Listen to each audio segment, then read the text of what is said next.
సోదరి సోదరులారా, ఈరోజు మన రాష్ట్రంలో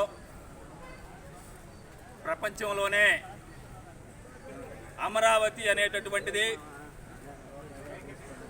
ఒక గొప్ప రాజధానిగా నిర్మించాలని మన రాష్ట్ర ప్రభుత్వం చంద్రబాబు గారు కలలుగంటా ఉన్నారు. అయితే కలలుగన్నంత మాత్రాన రాజధాని పూర్తి కాదు.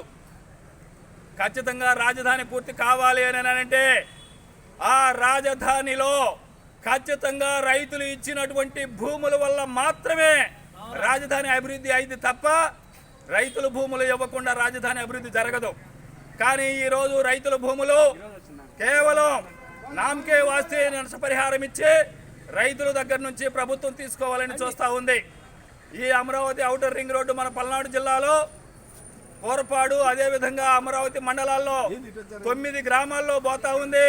దాదాపుగా 500 నుంచి 700 మంది రైతులు దీనివల్ల నష్టపోతా ఉన్నారు.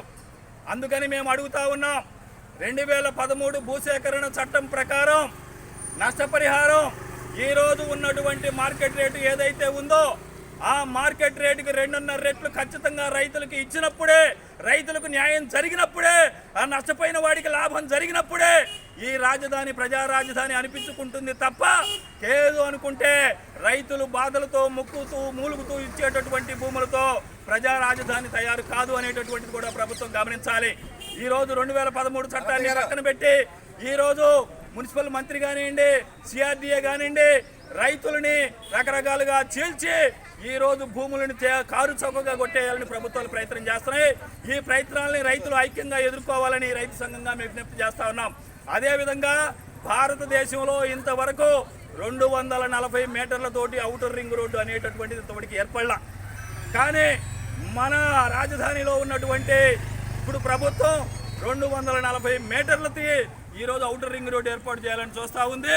ఆ రకంగా ఏర్పాటు చేయటం వల్ల ఈ భూములు మొత్తం కూడా రైతులు కోల్పోయి, ఈ భూములు అమ్ముకున్న రైతులు, నష్టపోయిన రైతులు వాళ్ళ భవిష్యత్తు అగమ్య గోచరంగా తయారవుతుంది. కాబట్టి వీలైనంత తక్కువగా 70 మీటర్లలో, ఇప్పటికి 90 మీటర్లు మాత్రమే మన భారతదేశంలో ఔటర్ రింగ్ రోడ్డు.